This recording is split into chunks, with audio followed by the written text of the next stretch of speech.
আমি এখন দাঁড়িয়ে আছি শুধু ভারত নয়, সারা বিশ্বের সবচেয়ে বড় ইস্কন মন্দিরের সামনে। আমার মতন লক্ষাধিক মানুষ আছেন যারা বছরে দুই একবার এই মায়াপুর ইস্কন মন্দিরে এসে থাকেন শান্তি ও নিরিবিলির এই মনোমুগ্ধকর পরিবেশে দুই একদিন কাটাতে। কেউ বা আবার আসেন রাধা মাধবের দর্শনের টানে। সকালের ভোগ আরতি থেকে সন্ধ্যার সন্ধ্যা আরতি দেখার টানে অনেক দর্শনার্থী থেকে যান মন্দিরের বাইরে আশেপাশে হোটেলে। তাই আজকে আপনাদের সাথে এই ভিডিওতে শেয়ার করব একদম কম খরচে মাত্র 150 থেকে 250 টাকার মধ্যে মায়াপুর ইস্কন মন্দিরের ভিতরে কোথায় রুম নিয়ে থাকতে পারবেন। এই হলো মায়াপুর ইস্কনের বড় মন্দির, ঠিক তার পাশেই রয়েছে চন্দ্রোদয় মন্দির। আর এই সামনের রাস্তা ধরে চলে আসলেই আপনারা দেখতে পেয়ে যাবেন গোবিন্দাস রেস্টুরেন্ট। আমি ঠিক রেস্টুরেন্টের সামনেই দাঁড়িয়ে আছি। এই রেস্টুরেন্টের পাশ দিয়ে এই যে রাস্তাটা চলে গেছে, এই রাস্তাটা দিয়ে একটু এগিয়ে গেলে আপনারা দেখতে পেয়ে যাবেন অন্নদান কমপ্লেক্স। এর ঠিক উল্টো দিকে রয়েছে গৌরাঙ্গ কুটির।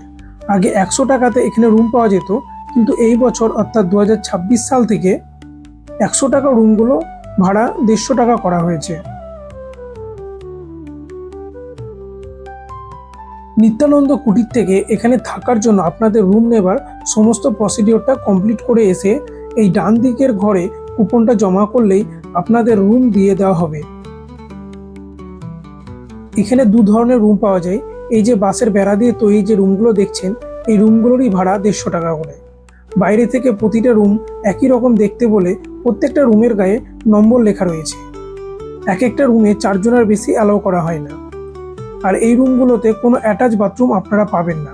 যারা এখানে থাকবে তাদের কমন বাথরুম ইউজ করতে হবে।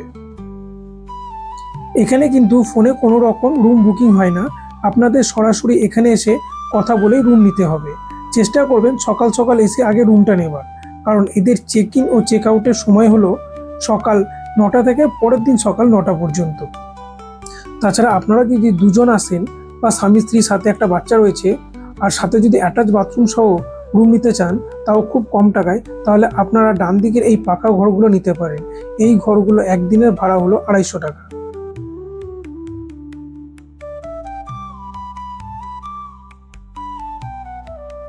চলুন তাহলে এবার একটা রুমের ভেতরে ঢুকে রুমটা আপনাদের দেখাই।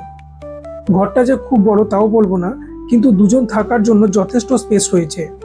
ঘরের সাথে রয়েছে অ্যাটাচ বাথরুম। ঘরের মধ্যে দুজন শোবার মতো একটা চৌকি দেওয়া আছে, আর উপরে দেখো একটা সিলিং ফ্যানও দেওয়া আছে। যারা একদম কম খরচে মায়াপুর মন্দিরের ভিতরে রুম নিতে চাও, তারা চেষ্টা করবেন এই গৌরাঙ্গ কুটির অথবা গৌরনিতাই ধর্মশালায় রুম নেবার। এই দুই জায়গাতে রুমের জন্য আপনাদের একদম কম টাকা খরচ করতে হবে।